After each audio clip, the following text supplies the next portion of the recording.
Good day, ladies and gentlemen, honored guests. I am Dr. Ingrid Daniels, and I am the president of the World Federation for Mental Health. Thank you so much for the opportunity to participate in this prestigious Mental Health Global Challenges of the 21st Century conference today. It's a great honor for me to participate and be part of your program of esteemed presenters. So I've been asked to speak to you about mental health in a changing world. And ladies and gentlemen, you have to admit that our world has changed. The world as we knew it before the COVID-19 pandemic has changed dramatically. Every family, every community, every country has felt the impact of this pandemic on their lives in a very personal way. And we could never have predicted or imagined that we would live through this raging pandemic that remains unpredictable, with no guarantees of an end in sight.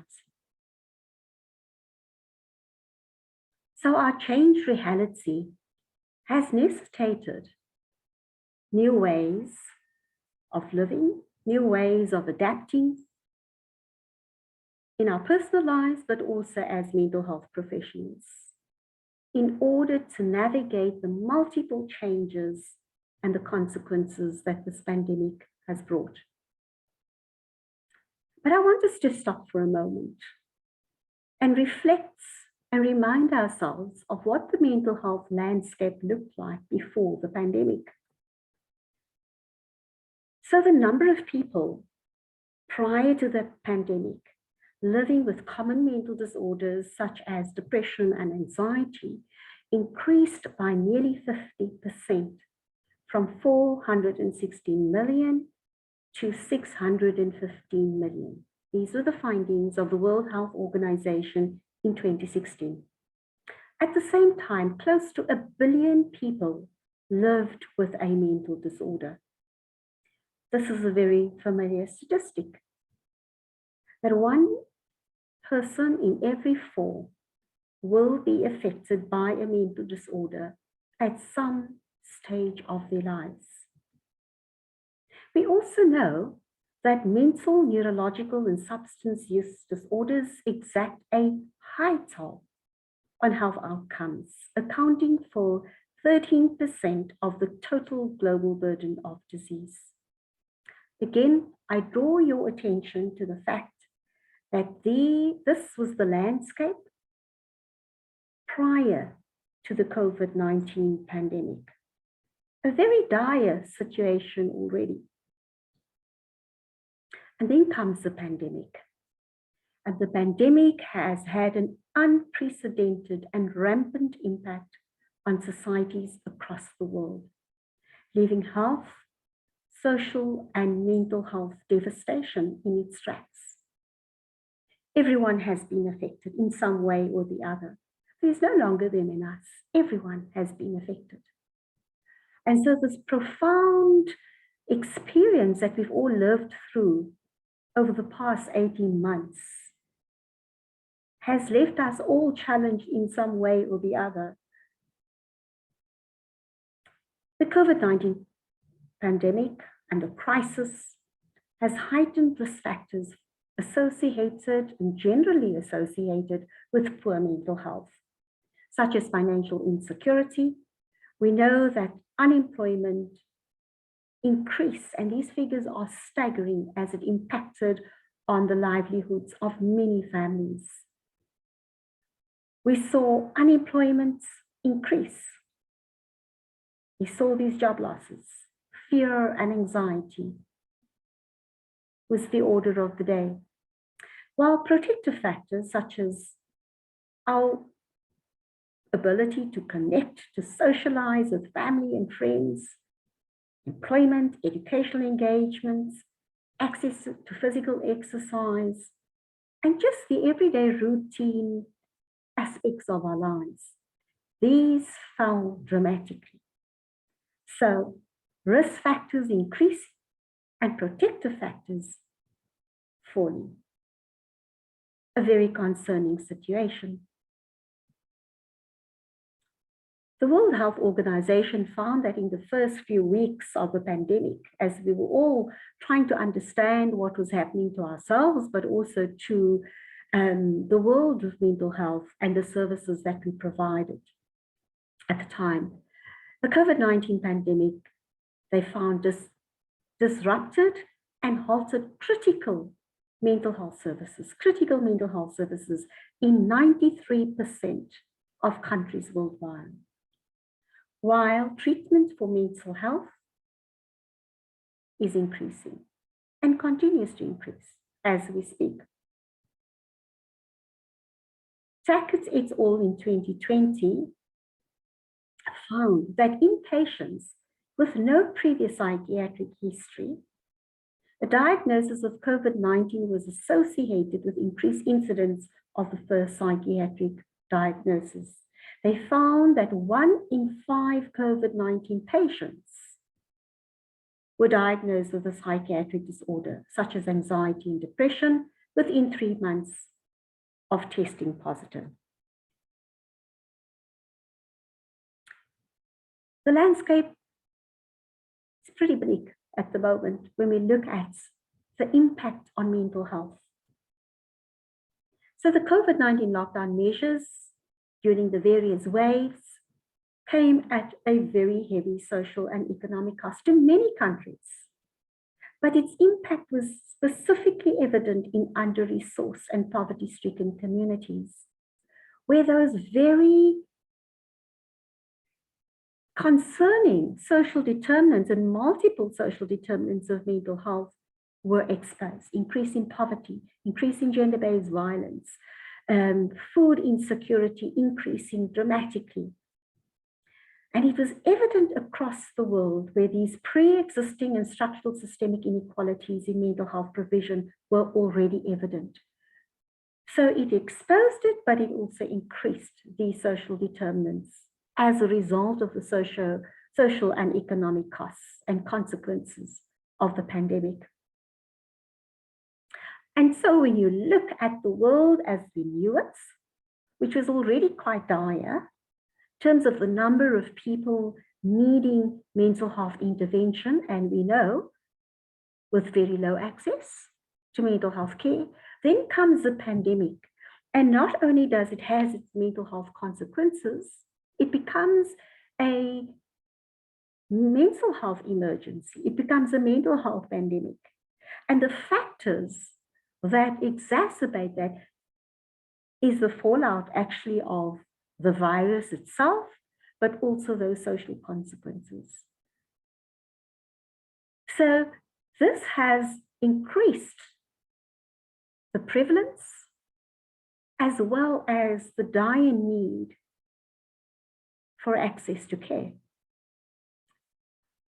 So this change has impacted on all of us. It's impacted on our services, but it should also be viewed as the opportunity to reflect on what is required. And 18 months later, I am sure every mental health NGO, every mental health facility, every community-based intervention has reflected and reviewed how it could maximize this period to innovate and provide services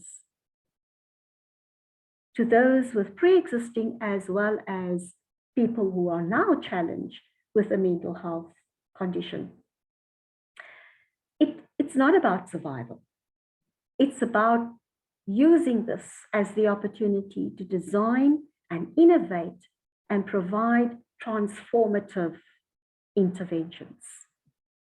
And so the pandemic has created this opportunity to shift, reinvent, and reorganize the way in which we provide mental health care, from facility, as we know it, to home, from face-to-face counseling to virtual interventions, and most importantly, to retain contact, reduce the isolation, which is a an ingredient that we know is poor for mental health.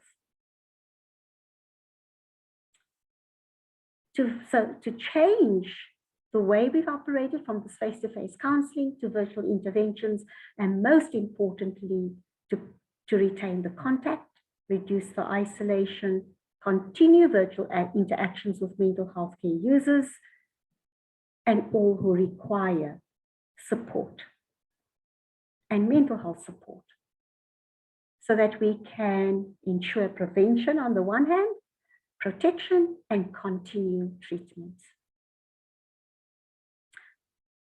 The World Health Organization in their survey found that many countries, as much as 70%, have adopted telemedicine or teletherapy to overcome this disruption to in-person services.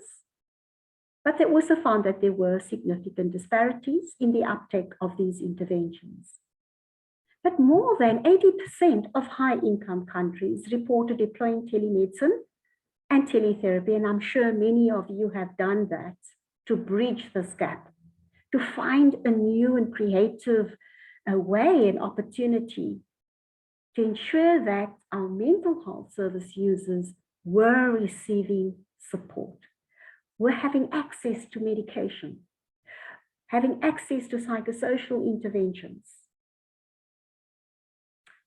There was this disparity, as I said. 80% in high-income countries could seamlessly migrate their interventions to this telemedicine or teletherapy, compared to less than 50% in low-income countries.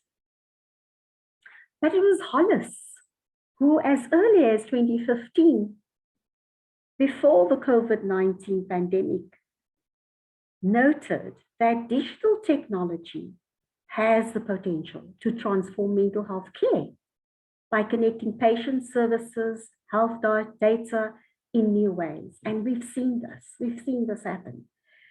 They also indicated that digital online mobile applications can offer patients greater access to information and services and enhance clinical management and early intervention.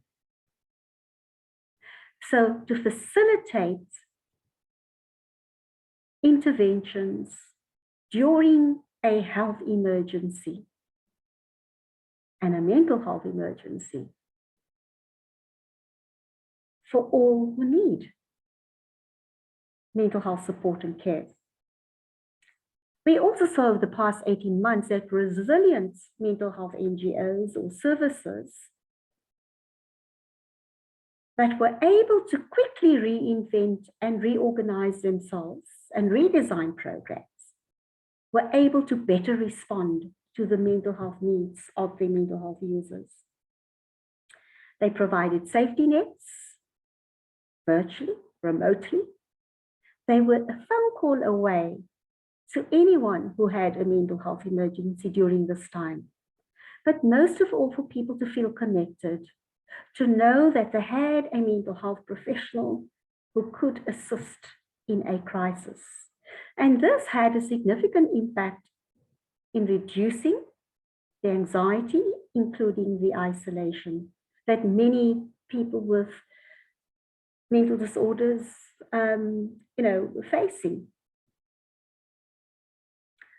And we found this at the organization that I'm a CEO of, called Cape Mental Health in South Africa, where we in fact had more contact with our mental health service users during the pandemic than prior to the pandemic. And mental health service users really feeling connected, feeling that they had some security that a mental health service provider was just a phone call away. And so there were benefits, and there are benefits that have been presented to us in this world that has changed so dramatically. Some of these benefits have been through the design and innovations of online or using all the platforms at our disposal. We could in fact increase scalability. No longer were there borders. You could provide mental health services remotely, using telemedicine, using telepsychiatry, using the various platforms to ensure access to care. Now, we know that even prior to COVID-19, the situation has been pretty dire and remains pretty dire when 75 to 85% of persons in low middle income countries have no access to mental health care, and between 35 to 50% of persons in high income countries have no access to care. Ladies and gentlemen, here is a solution for us to upscale, to ensure that we can close this treatment gap. So this increased scalability has the potential for us in this new way of working to reduce the treatment gap, which has been unacceptably high. Significant cost reductions by using these virtual platforms for daily activations of mental health programs. They're affordable and broadens access while improving patient outcomes. I've seen this in the organization, as I said, that I manage, that the cost reducing significantly. People no longer needed to pay for transport to get from their home to a facility. It was the interventions were provided, it was immediately accessible, and in fact, the entire family participated and engaged. But it reduced the isolation, which I spoke about earlier on, and the safety net, which is critical as a protective factor for persons with lived experience. It provided interaction across programs and amongst peers and persons with lived experience as well. It provided this interactive, engaging, and adaptability for various settings. Using these technologies and platforms at our disposal and redesigning programs facilitated the social connection, another protective factor, with mental health service users during lockdown, but also when they were isolating as a result of obviously being infected or being in quarantine because of exposure. But it was also great in a way to ensure that we could manage the COVID-19 protocols, reduce COVID-19 infections, because no longer were people obviously in facility in congested spaces, but in their homes as they access the service. So it had multiple benefits, and it continues to have multiple benefits and opportunities for good patient and mental health outcomes. And so, ladies and gentlemen, the mental health consequences of this nasty pandemic will remain with us even after the pandemic is over. I want to repeat that the mental health consequences of the COVID-19 pandemic will remain with us even after this pandemic is over. Thus, these innovative mental health interventions and this change in the world as we knew it will be of crucial importance to provide greater access to care. Using this opportunity to reinvent, to shift, to reorganize, and ensure that we have scalability, as I said, provides us with the opportunity to reduce the treatment gaps across the world. It's also allowed us during this pandemic to have hybrid interventions so that we have flexibility and we are agile in our ability to provide services when we have high infection periods and in maximum lockdown, but also to provide services for partial in-facility when infection rates drop. So again, it's created the opportunity to design these hybrid models and approaches in mental health care and interventions. And I believe it's here to stay. I believe it is here to provide us with these opportunities to reduce this unacceptably high treatment gap. And I believe if we can continue on this path of innovation and developments and not see it as a setback, we stand the chance of ensuring that there's mental health for all in this very unequal world. And so I want to end with a quote by Jack Canfield, and he is an American author, an inspirational and motivational speaker, and he says, change is inevitable in life. You can either resist it and potentially get run over by it, or you can choose to cooperate with it, adapt to it, and learn how to benefit from it. When you embrace change, you will begin to see it as an opportunity for growth. I want to rephrase a little bit, and I'm sure Mr. Canfield won't mind. Change in mental health. Change in mental health care provision is inevitable now. We can't resist it. We have to see the opportunity that it provides us with, and we've got to adapt. Because there are benefits, indeed. We have to embrace this change, ladies and gentlemen, to begin to see that there's this opportunity. But its potential to maximize better mental health outcomes and close the treatment gap. I want to say thank you very much for listening to me and engaging in my presentation. I wish you well with the rest of the proceedings today, and wish you well in all the work that you do across the world. Thank you.